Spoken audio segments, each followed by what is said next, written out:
mga pamangkin na ipapaitan mamaya. Ayan, kilawin. Pwede ring kinigtot. Lechon. Ayun ay, pwedeng lechon yan. Pwede rin kinigtot yan. Cute size. Yo pare, gusto mo bang Starbs sa vegan? Vegan baby! What's up sa inyo mga pamangkin? Tara sa norte. Tingnan natin kung may masasarap na pagkain dun. Yung tainga ko na data.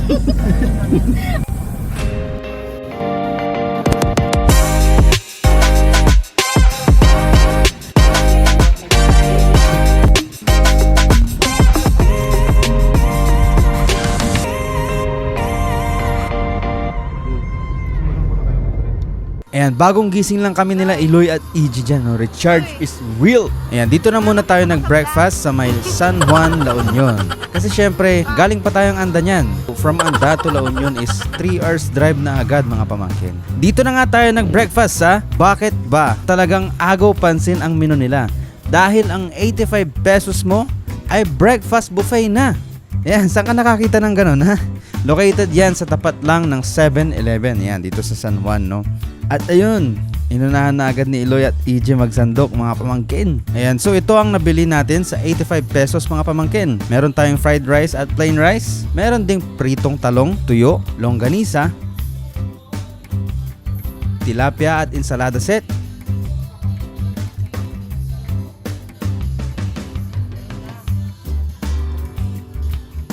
Meron ding sinabawang seashells. Ayan.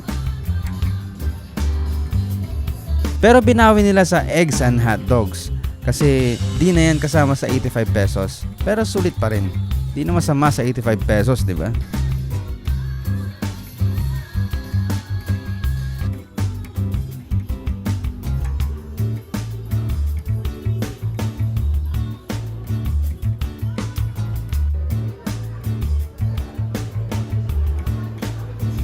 Solve na naman sila Eloy at EJ mga pamangkin.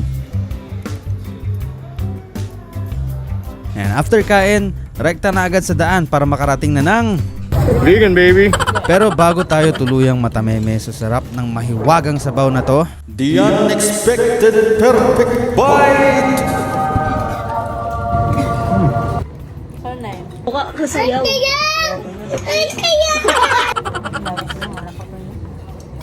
Ay, mga hapon. Lumalaban din. Papasyal muna tayo ng Vegan baby! Remembrance na yun. How much for the hot? 100 pesos. Oh, it's $2, huh? $2 for Del Philip. Yan what? Ayaw mo. Tama yan? Naubos yung free taste. Masarapente. Alaman. Sige, paano yung free taste lahat para mag-channel? So after nating ubusin ang free taste ni ate, dumiretso na tayo ng busy pare. Maswerte tayo at natimingan nating konti lang ang tao kaya rekta libot na agad sa Baluarte.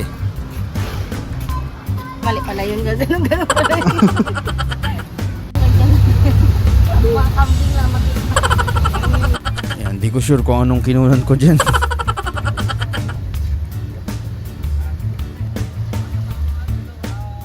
Habang busy tong mga pinsan ni Simba, ayan, nandyan siya. Tamang sound trip lang. Broken yata kaya ganyan yung music niya. Wide varieties of animals ang makikita natin sa loob ng Safari Gallery ni Boss Jabit mga pamangkin. At karamihan dito ay siya mismo ang nag-hunt. Alam nyo ba, nagpunta pa siya ng iba't ibang bansa para sa hunting niya. Solid no? Kung nandito kayo, kapansin-pansin na parang buhay pa tong mga animals dahil ito ay dumaan sa ilang proseso like skinning, tanning and preservation, mounting at detailing. In short, taxidermy. Ayan, gising na si Simba, kaya kumain na ng lupa yung zebra. At nakita na ni EJ si Lulong. Ilan laki si Lulong? Kaya umalis na tayo dito.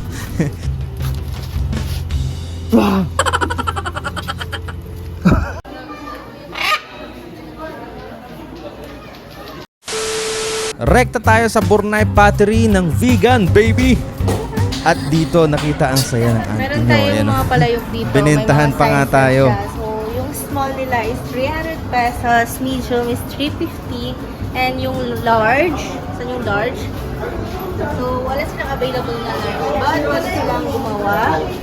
But, meron din XL for only 500 pesos. So, ayan po yung mga palayok natin. Palayok.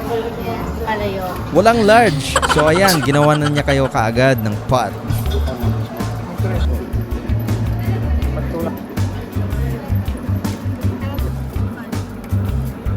Di na rin nagpahuli si Iloy at EJ, mga pamangkin. Basta ang alam ko lang, goal ko, focus. Wala akong pakialam sa inyo. So after sa Bornayan, mga pamangkin, nandito na tayo sa sentro ng Vegan, baby. Malasession Road ng Baguio ang datingan dito, mga pamangkin, dahil sa mga sidewalk stores at performers.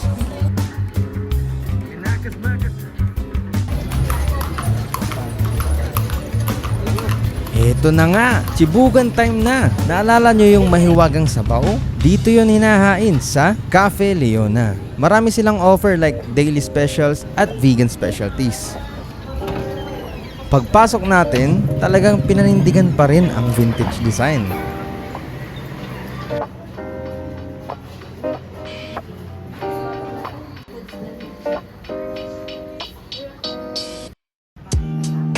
At ayun, ito ang in-order natin para masubukan natin ang vegan signature dishes. Umpisa na natin sa Vegan Express. Napaka-unique ng lasa nito, mga pamangkin.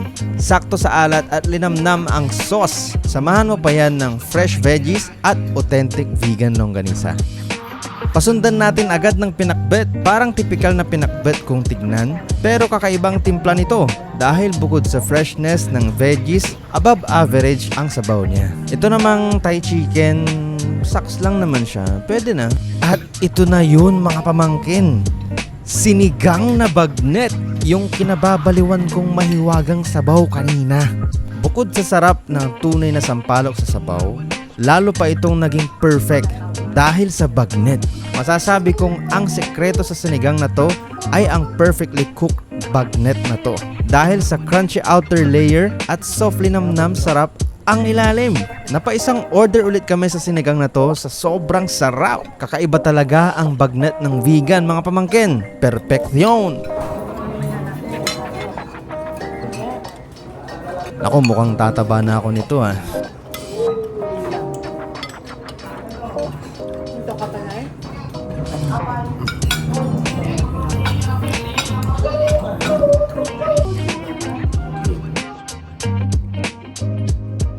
Pizza and pasta nga pala ang ibang specialty nila dito, mga pamangkin.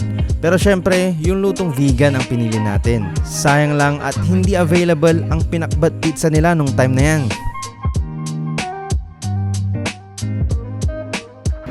Yang empanada pala, di ako tinirhan ng auntie nyo kaya siya na ang responsableng sumagot kung masarap ba o average lang ang empanada nila dito sa vegan. 10/10 ang trip na to, mga pamangkin. Wala pang matinong tulog niyan, pero nag-enjoy pa rin kaming lahat. See you next video, mga pamangkin. Adios, mis sobrinos y sobrinas.